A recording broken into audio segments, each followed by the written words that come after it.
Hello, friends. My name is Julie. I offer astrological counseling, and tonight I spontaneously felt inspired to create a stream of consciousness video about the archetype of Aquarius. This isn't necessarily about Aquarius sun, it's just about Aquarius and Uranus in general. So let's see what there is to say about Aquarius. Aquarius is one of the three air signs. It's very different from the other two air signs, Libra and Gemini. Libra ruled by Venus, Gemini ruled by Mercury, and Aquarius ruled by Uranus. Venus and Mercury are personal planets. They're more so related to the human identity through human mind, social interaction, communication. Mercury deals with the way that we perceive our experience, the way that we organize information, the way that we understand the English language as I'm speaking to you.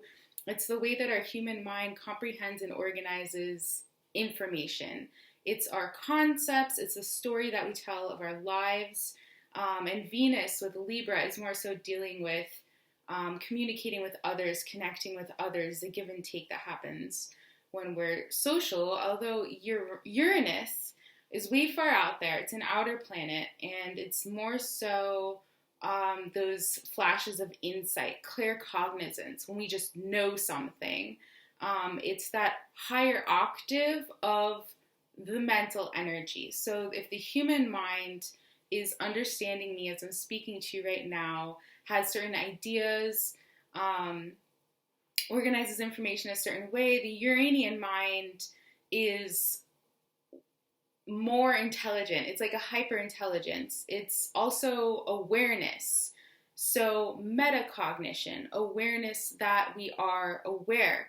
So when I practice mindfulness meditation, I can just sit in equanimity and just be aware of all the thoughts that go through my mind. So whereas the other two archetypes, air signs, are more so about being engaged in the content of the mind, that Gemini energy and the Libra energy are, let's talk about it. And there's so much significance in that human level of the content of what's being talked about.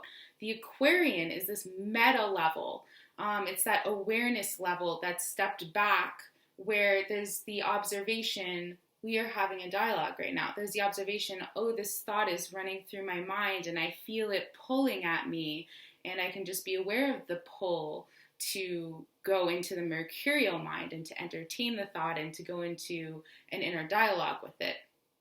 So Uranus rules astrology. It rules systems of organizing information. It's very much encyclopedia type stuff where that meta level of like information can be collected and then synthesized. So it's sort of like this argument I used to have with my friend every day in high school. He was the scientist and I was the meditator.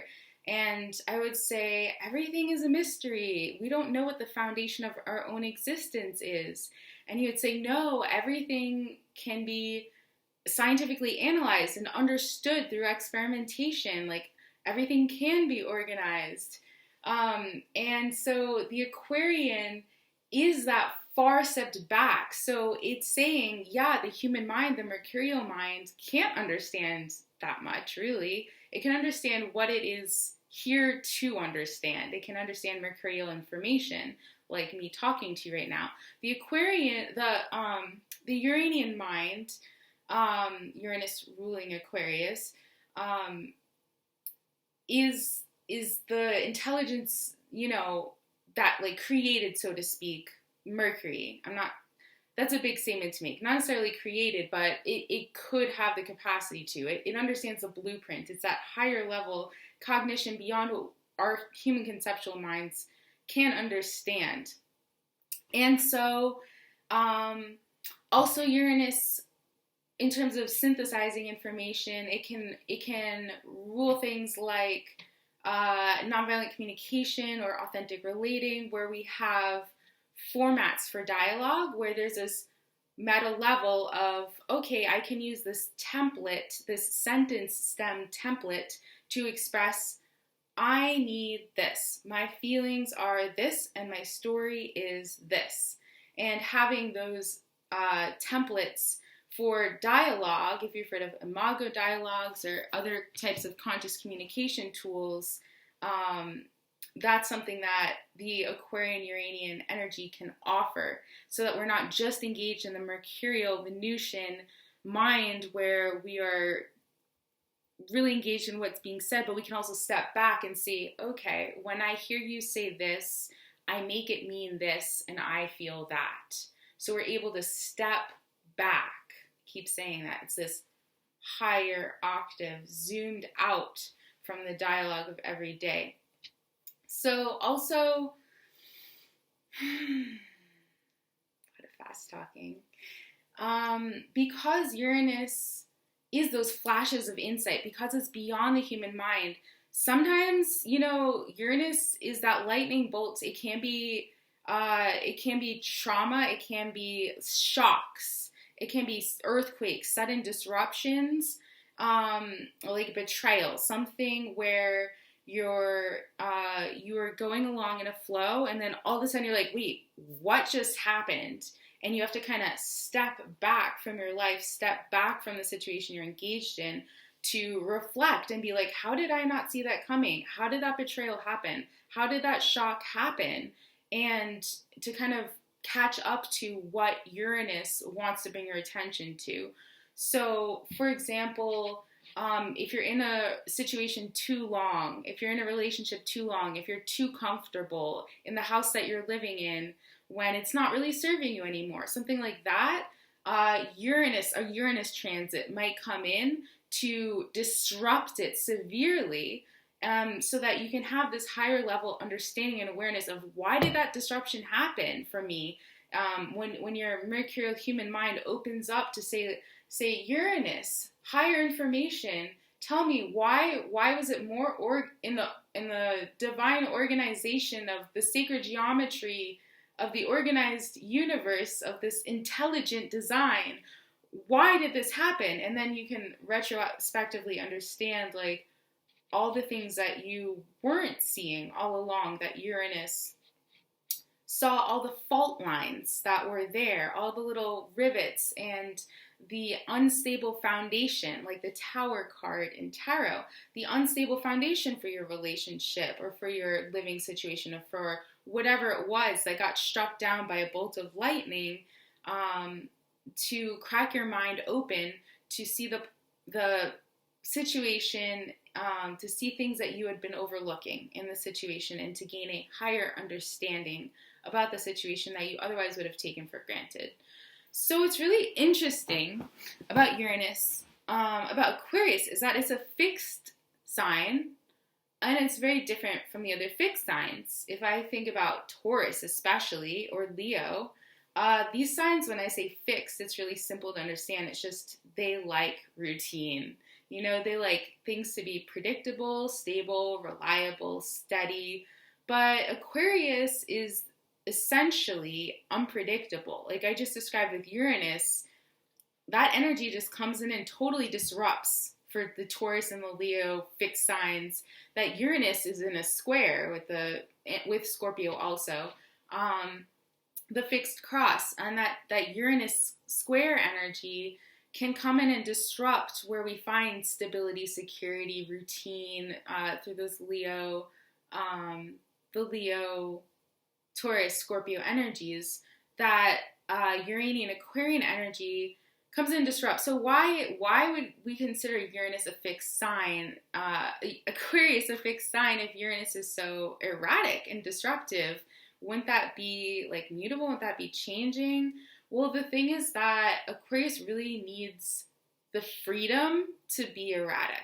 And that's where that kind of feeling of a fixed energy comes in. Whereas the Taurus energy wants the routine, the stability, the structure.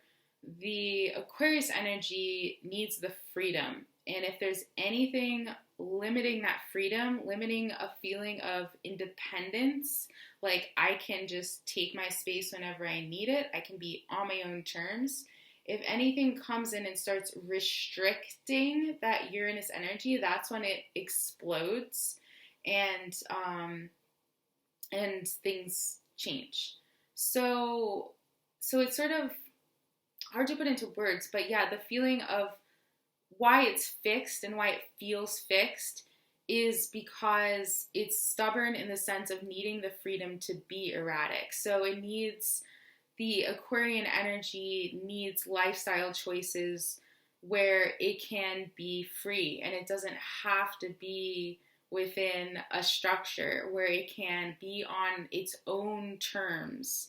And in that, there is a fixedness, because if it starts feeling confined, then it explodes.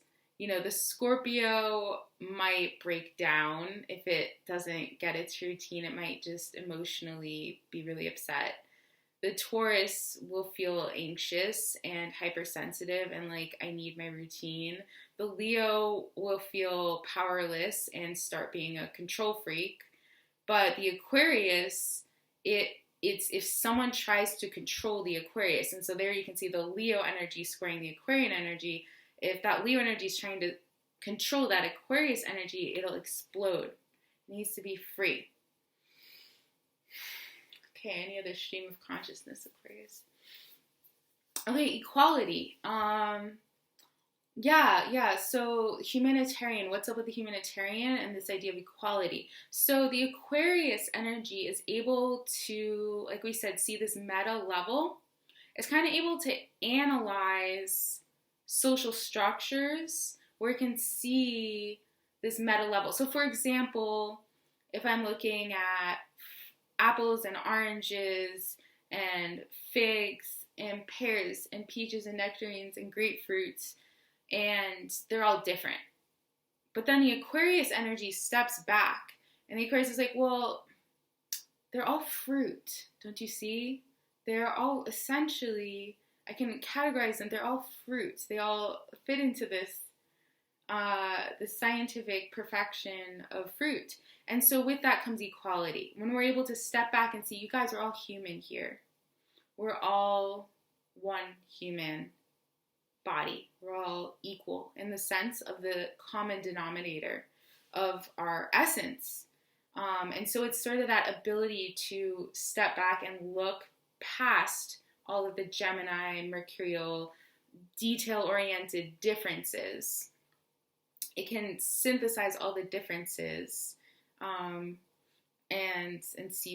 see like the higher level. The polarity point of Aquarius, the opposite is Leo.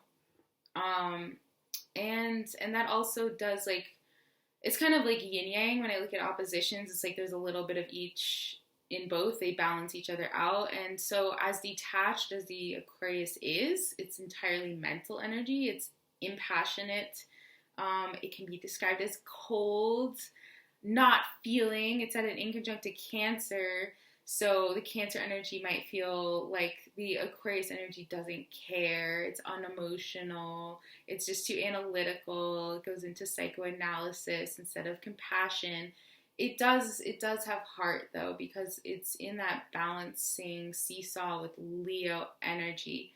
And so if there's excess Aquarius energy, the way to balance it out is through the heart. And I think a way to access that heart is through equality, is through compassion, and through seeing oneself in the other. Let's see, anything else about Aquarius or Uranus? Sacred geometry. Yeah, so it's sort of like, I started to say this, like, it's both the science and it's the spiritual science, because it's both beyond the mind, beyond what we can understand, organize. You know, it's including all the outliers and the placebo and all those deviations, because it's beyond what the human mind can scientifically understand, and at the same time, it's the blueprint that creates the human mind even. It's the blueprint that comes before the human mind. It's that higher intelligence that wants to know, that just knows what everything is. The desire to know. I've read like the statement for Aquarius is I know. And I can say that for Gemini in a way because Gemini is like I know all this information. But the Aquarius is the deeper knowing. It's the knowing beyond the human mind, metacognition. So that's a 15-minute long free flow about Aquarius energy. Maybe I'll do this with some other archetypes also. It's just spontaneous inspiration. If you are interested in a reading, feel free to reach out. My email address is prismclouds@gmail.com. I'll put that in the description box below along with my website. Much love.